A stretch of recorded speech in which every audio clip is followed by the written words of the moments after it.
Bienvenidos. Este es un nuevo programa de historias que hicieron la historia. Vamos a continuar en nuestra recorrida permanente buscando testimonios de hechos o de acontecimientos que el país ha vivido y muchas veces no se han registrado debidamente o no se han registrado de la mano de sus protagonistas. En este caso, usted sabe que el 22 de agosto de 1972 el país fue conmocionado por la muerte de 16 guerrilleros pertenecientes a LER, FARC y Montoneros que días antes habían intentado fugarse de Pinal de Rawson. Esto ocurrió allá en el sur. Y también en ese momento se inauguró una forma de represión integrada a la doctrina de seguridad nacional. El azar, o no, quizás, según dice algún libro, unió la sanción del boleto escolar con el calendario de los crímenes políticos en Argentina. Ese día, los funcionarios, el 22 de agosto de 1972, los funcionarios de la Dirección de Transporte del Ministerio de Obras Públicas de la provincia de Buenos Aires firmaban el decreto 4594 que actualizaba el boleto estudiantil primario, que se había salvado desde que en 1952 fuera establecido por el peronismo para facilitar la educación de los sectores populares. Durante el régimen de Onganía, otro régimen militar, la franquicia se extendió también a los secundarios, otorgándoles un 20% de descuento sobre la tarifa general. El responsable de haber puesto en marcha ese boleto escolar, ese decreto, es el señor Juan Carlos Schiff. Nosotros estuvimos con él, perseguido, expoliado, exiliado y regresado al país. Nos cuenta parte de su novelesca historia, pero fundamentalmente nos cuenta momentos de una vida política bonaerense y nacional agitada por los fantasmas que luego derivaron en hechos desagradables para todos. Hechos que no debemos olvidar, pero que no deben marcar nuestro accionar diario.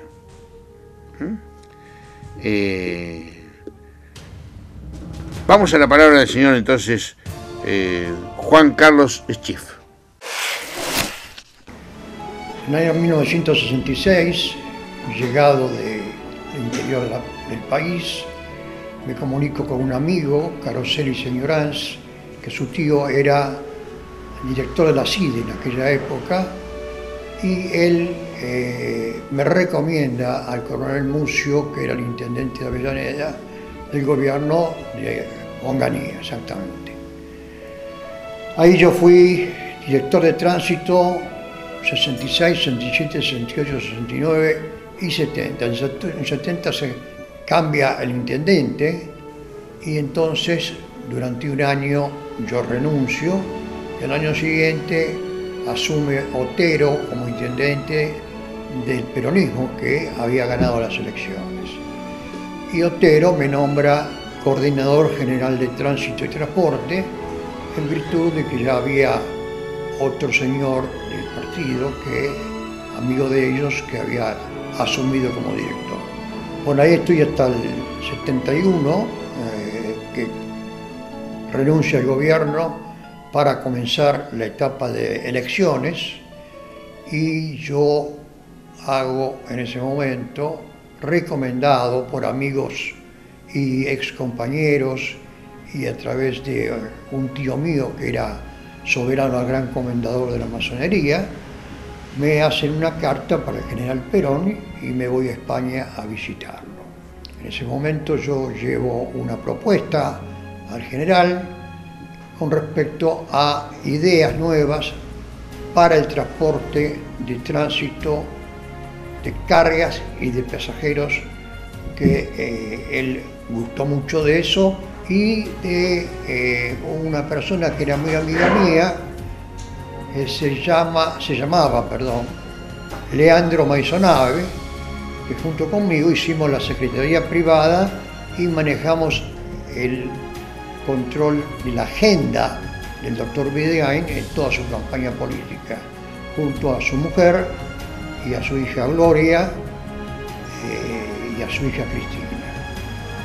Estoy un año con él hasta que llegan las elecciones, ganamos las elecciones, pero en ese momento hubo cambios a los cuales yo asistí a esos cambios en cuanto a las decisiones y reuniones. Pero tengo un problema con Maisonave y con la esposa del doctor Videgain, renuncio y me voy.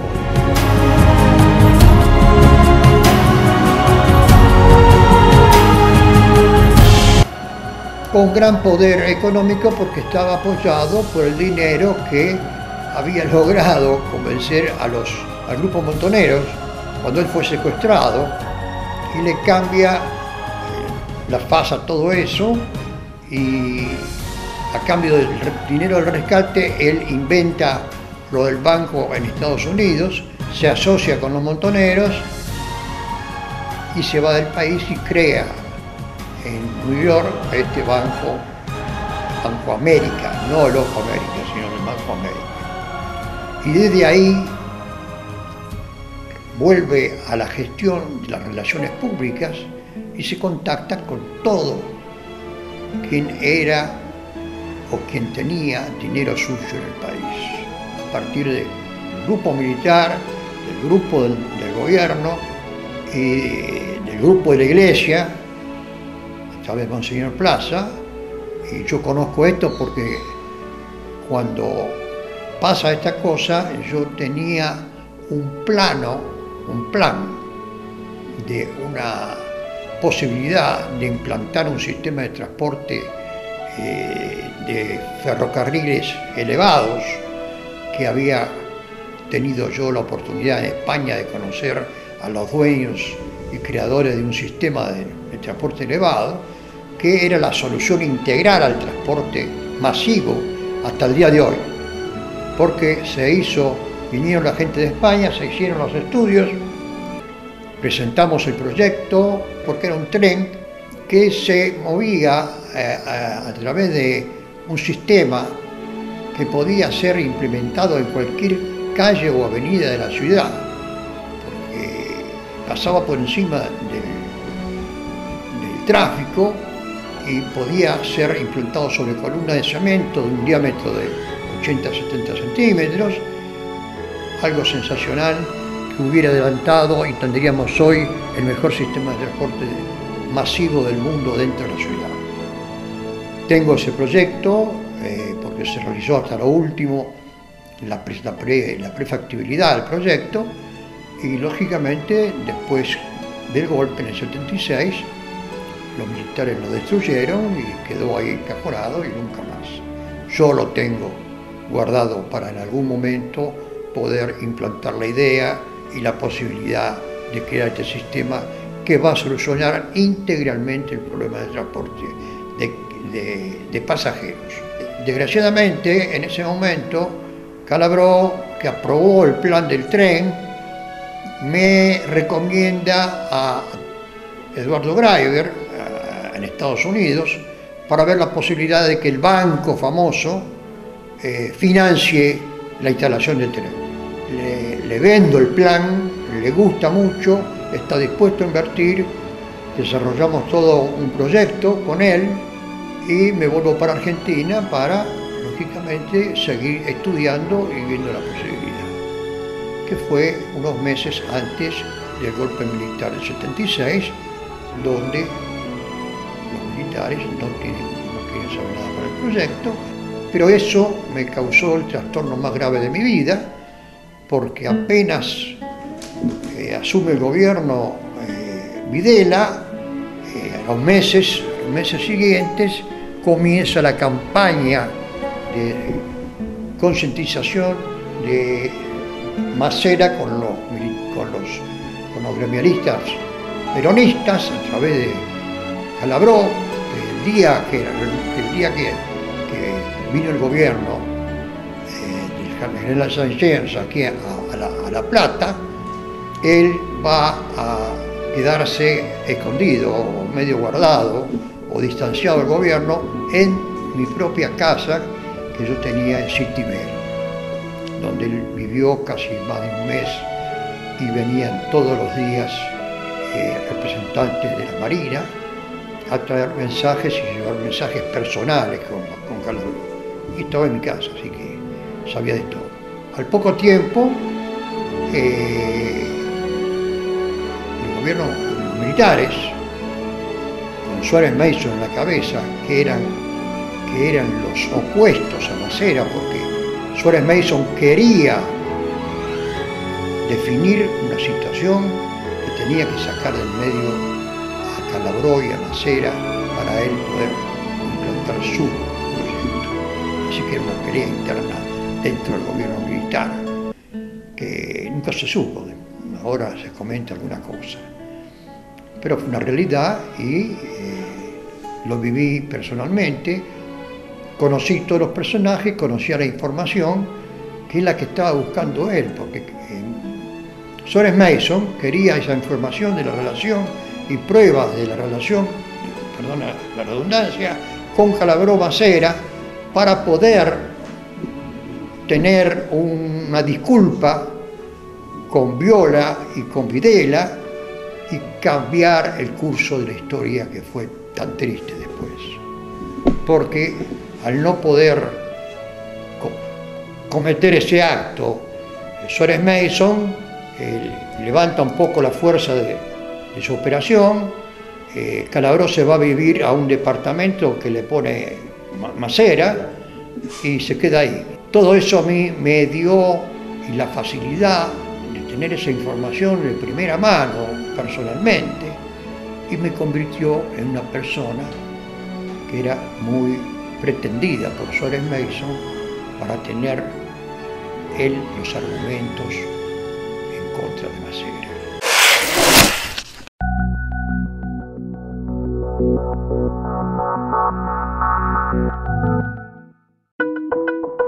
Ciudad de Mesina, fábrica argentina de artículos de limpieza y accesorios. Una industria ecológica del Parque Industrial Plátanos que recicla los residuos plásticos y los transforma en productos de limpieza para atender a las necesidades de su hogar, comercio o empresa. 60 años al servicio de nuestros clientes y de la comunidad, con la calidad de siempre. Atención personalizada y asesoramiento sin cargo. info@ecomesina.com.ar. Magallanes 949 Quilmes.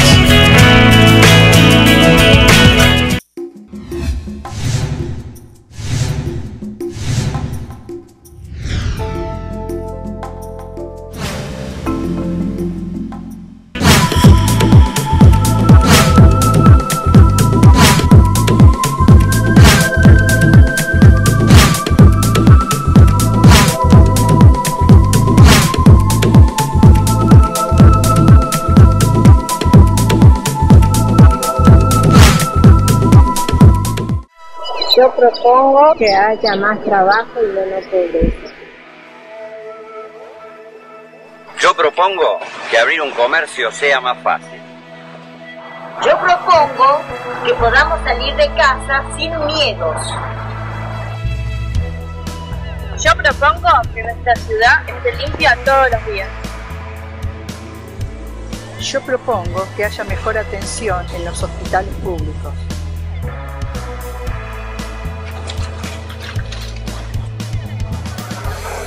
Yo propongo que las calles estén en condiciones y sin baches. Que la ciudad no se inunde con cada lluvia. Que lo nuestro sea nuestro. Que lo nuestro sea nuestro. Que todos digamos lo que queremos que cambie.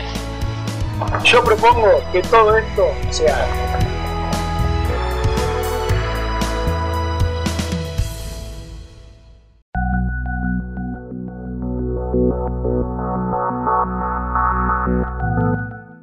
Bueno, en el transcurso del año 76, 77, un grupo de estudiantes de la Facultad de Bellas Artes se largaron a pretender crear un problema político para Calabró en el sentido de pedirle el boleto escolar estudiantil de $1 que le facilitaba la vida a la juventud y a los estudiantes en general de la provincia de Buenos Aires. Me encantó la la fuerza y el espíritu de los muchachos jóvenes que querían luchar por una cosa y una ventaja para ellos.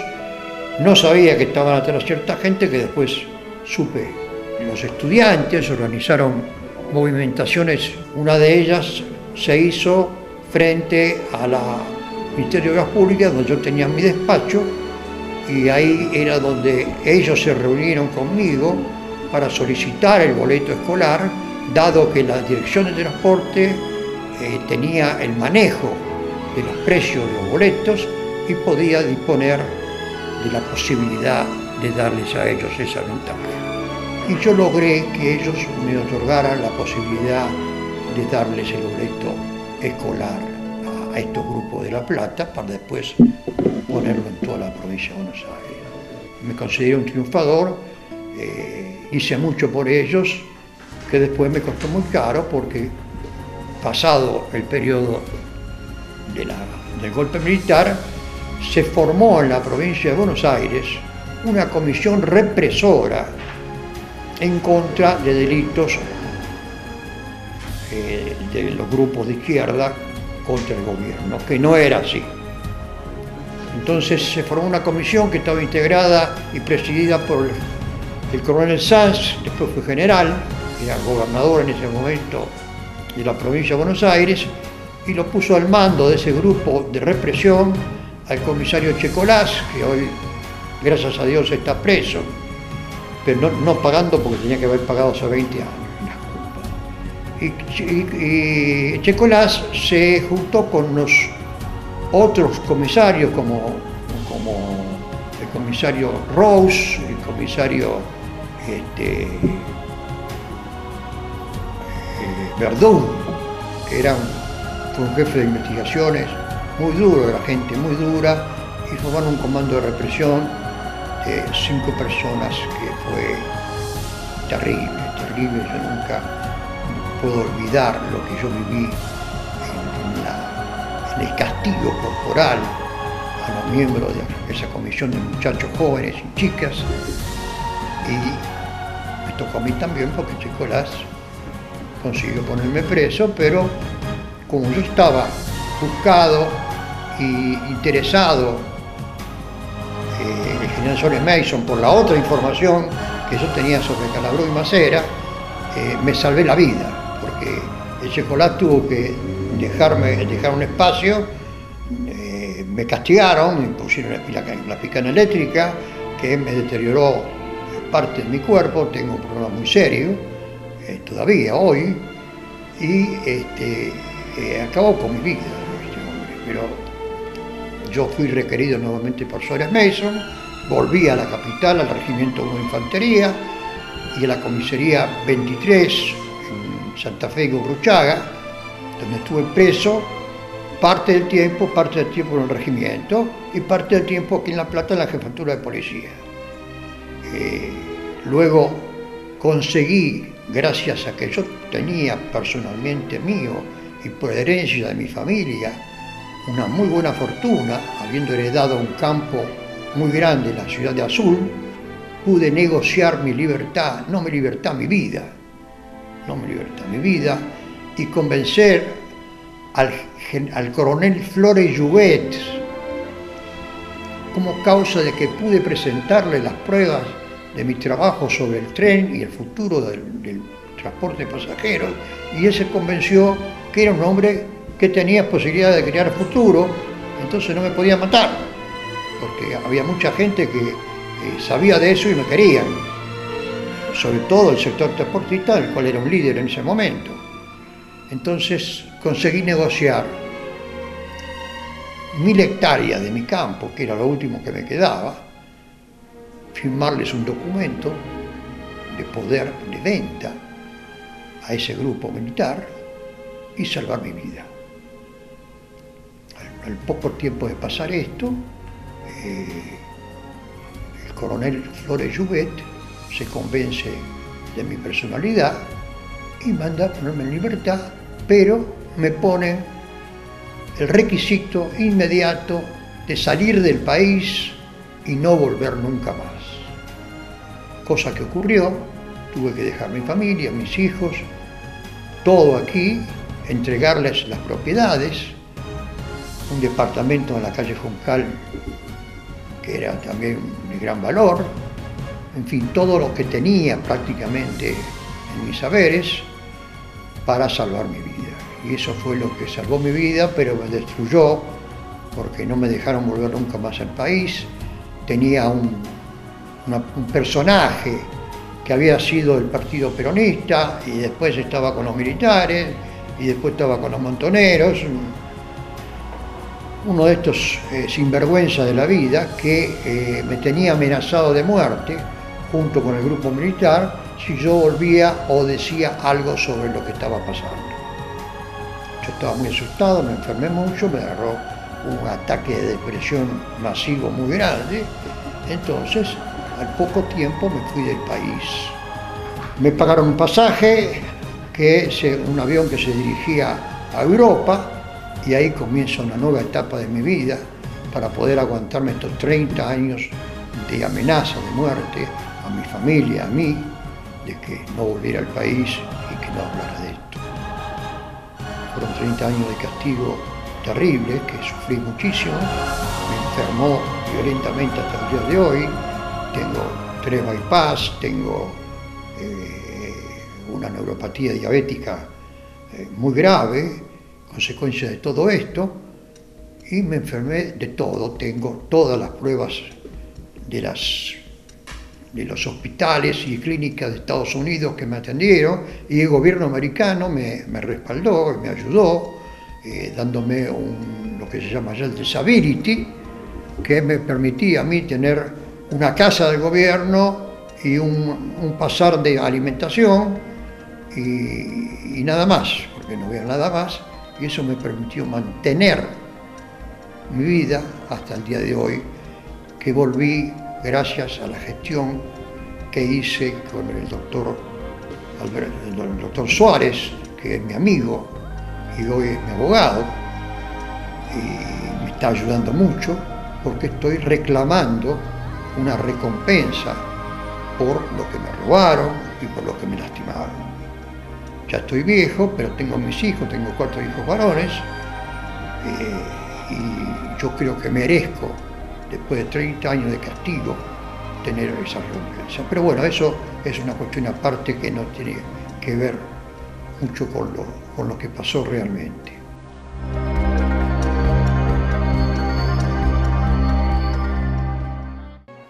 Vamos a cerrar este programa de hoy agradeciendo al doctor Raúl Alberto Suárez su participación, permitiéndonos entrar en contacto con el señor Juan Carlos Schiff.